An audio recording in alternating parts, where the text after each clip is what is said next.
I praise God, our Father, the only true, loving, living, literal God, Jehovah, and His only begotten divine Son, Jesus Christ, Emmanuel. Thank you, friend, for joining me today. Thank you so much for your prayers and support for this ministry.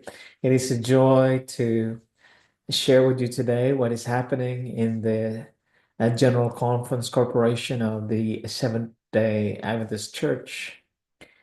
The son of Seventh-day Adventist pastor Ron Kelly, who was put on administrative leave, speaks out.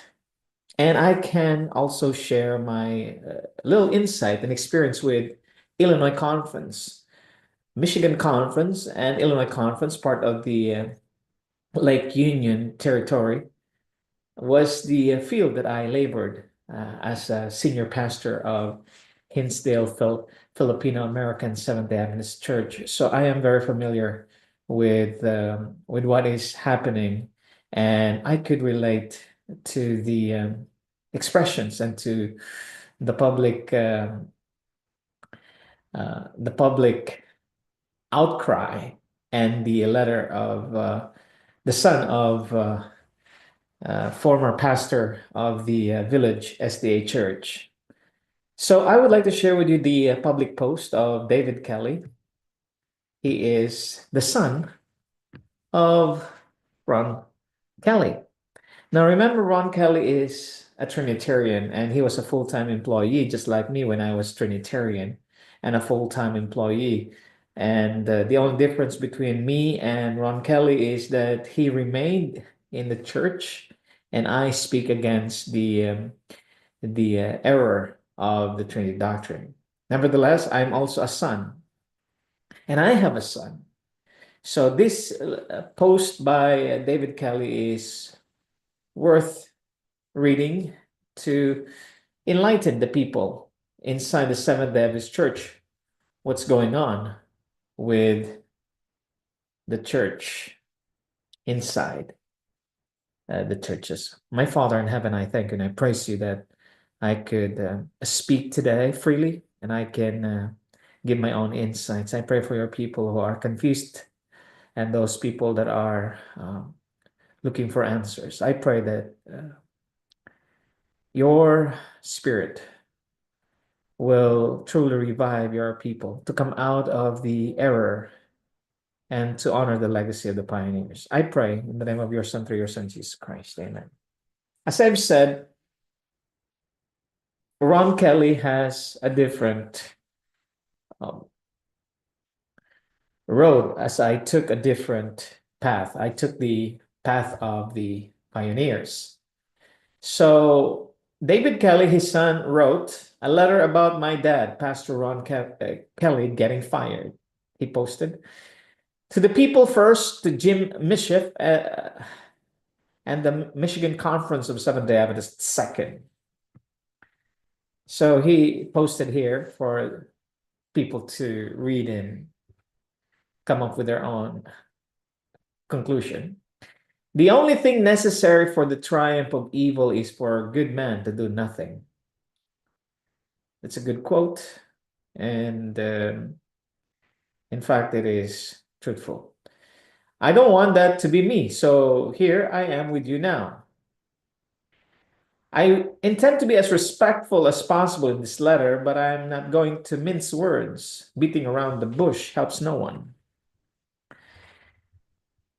And he further states, my dad has spent 35 years as a fierce defender of the Trinitarian Seventh-day Adventist Church. Trinitarian meaning that's the system that the Seventh-day Adventist Church adopted in 1980, which is an apostasy, of course. And all the pastors and leaders within it, including Jim Mischief. It was frustrating at times how strongly he stood for them. You were never allowed to say negative things about them, period. There was never a question of whether Dad had the church back or his fellow pastors back. Never. I listened on the phone. I couldn't be there in person as Jim attempted to deceive the village church to their face in the Sunday meeting, December. Why I bring this up to you is because I felt the deception as well when I was in the Illinois conference. And I will tell you later about my own experience with administrative leave, with the conference president, with the conference executive secretary during that time, and where they are now, and the treasurer. They put me into administrative leave when I was a pastor. They told me I was not neither fired nor resigned. But anyhow, let's go back to his letter. Here were the lies. Lie number one: Ron Kelly can still work in Michigan. Truthful translation: he is fired from working for the Michigan SDA conference. And what we mean is that if he wants to work for another company or organization in the state of Michigan, he can do that. Yes, I could feel, because that's exactly, not exactly the wordings, but they want the pastor to feel nice about them, even though the pastor seems to find to feel something different. So that's a lie, and I can relate, especially when the conference president speaks. Lie number two: we never said you couldn't have the insurance for the new building until Conrad Vine was removed from his church offices. Truthful translation: I don't believe we ever said these exact words, but this is precisely what we meant. Go watch the village elders stand up on Sunday in complete agreement on this. In a court of law, you place your hand on the Bible and swear to tell the truth, the whole truth, and nothing but the truth. The truth is simple. These other qualifiers are included for when people try to be deceptive in a court of law without actually perjuring themselves, the whole truth. This protects us from lies by leaving things out. Nothing but the truth. This protects us from misleading statements that may not technically be lies, but they are deceiving. This is precisely what Jim Bishop did in the Sunday meeting by making these deceptive statements. Very relatable in my own experience as a senior pastor when I was in the Illinois conference, just the neighbor conference of Michigan. Do we need to bring out a Bible and make our conference president swear in it for him to be honest? This is the behavior we expect from politicians in BC. How many lies are acceptable from a man who is the top leader of the Adventist Church in Michigan? I think zero. I could go on about the appalling process and many other items, but others have already done a good job of covering this. My point is that even by the world's standards, these men are out of line. Why do we need to break out the world's standards of right and wrong to make a case? They have attempted to cripple a church that was thriving and doing God's work. They have done this directly against the wishes of those who attend the church. They have walked all over the advancement of God's work for reasons they can't clearly state to us. Besides, it was a difference of opinion. Jim Sunday meeting, December 8th. They have hidden behind closed door committees. They have never presented formal charges or given him a chance to answer the charges. It appears that they are attempting to drag this process out until everyone slowly forgets and momentum fades. These leaders are to be servants, not kings, making decisions on our behalf and forcing us to live with them. I believe these men are banking on the fact that you reading this, won't do anything. Personally, this is what I'm doing. I'm writing this letter to you now. I will not give one more penny of tithe to the Michigan Conference as long as this continues. I will still give it, just not to them. I will go one step further to Jim and those who closely participate in this decision and the deception. You have lied to the people. You have attempted to cripple a church doing God's work directly against the people's wishes. Do one of the following: apologize publicly, ask for forgiveness, admit your wrongdoing, and change your ways. Step down and allow someone else to lead. Number two, my dad is not perfect, but he has always had courage and integrity in working with conference leaders. If you're reading this, take action. Always have the right spirit, but don't mistake doing nothing for doing what is right. P.S. Dear reader, I urge you to take action. Whatever God has put in your heart to do, pick up the phone, write a letter, tell your friends to write a letter, bring it in front of your church, pay your tithe to another organization. Please do pay for it. It's God's money. David Kelly. Note, I did not console or run this letter by my father before writing or posting. These are my own thoughts and opinions. There are people who made comments. Now, what he wrote were relatable in my experience. I didn't have a son to defend me during that time, but in my heart of hearts, I agree with him that there are Seventh-day Adventists today who are indeed leaders who are wolves in sheep's clothing.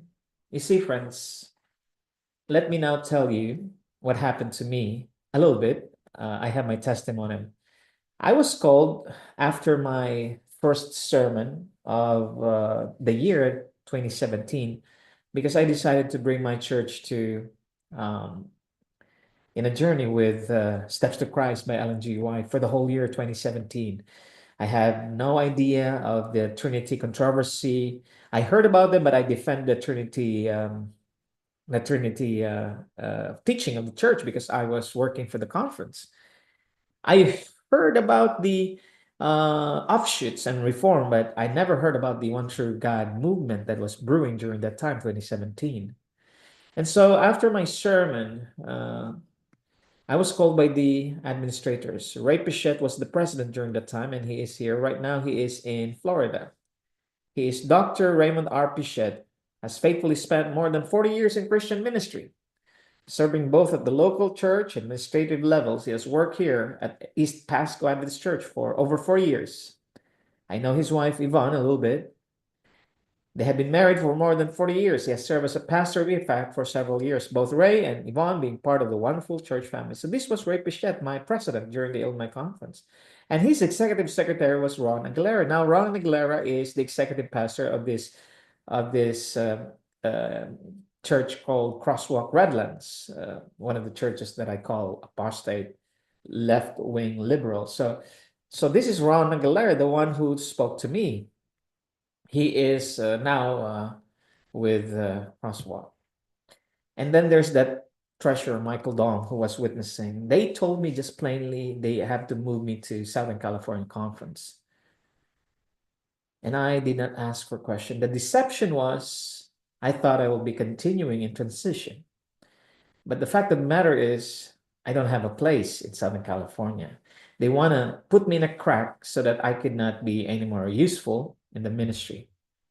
They only gave me 2 months of my 2 months of pay, and that was it. The deception unraveled in my life when there was no placement for me, and they wrote all the pastors that I have left.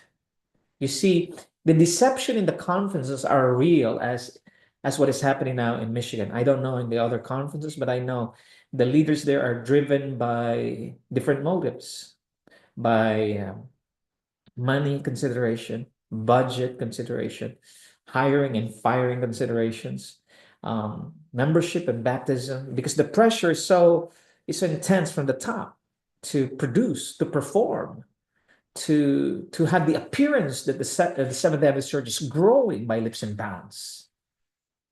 And that was the start of my journey. For six long years, I suffered, unemployed and without any benefits, and even my education, my doctor of ministry was derailed and defunded.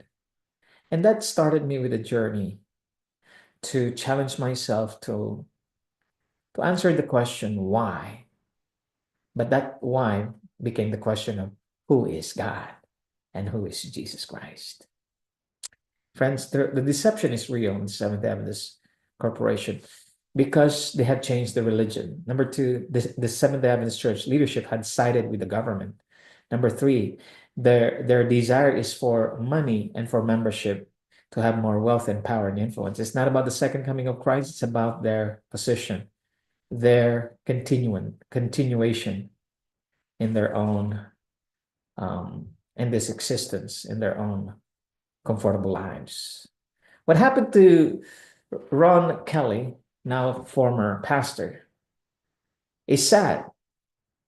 He was a faithful Trinitarian defender and he wanted to grow the church just like me. I was faithfully defending my church and I love what I'm trying to do, but the conflict is real.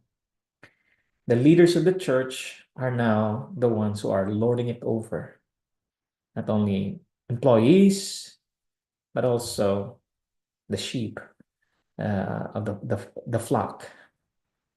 So the indignation of Ron Kelly's son not to pay your tithe should be considered. Friends, why are you supporting a church that has deceived millions of people, not only in Michigan Conference, but the larger church. They worship a false God. They worship and they teach a false God, triune. Members are not aware of this. The issue with the vaccination statements, the issue with ordination of women, LGBTQ, and etc., are just the tip of the iceberg. May we be helped today. May we be comforted. May God our Father to bless you and His Son be gracious to us as you and I continue to search for what is truth.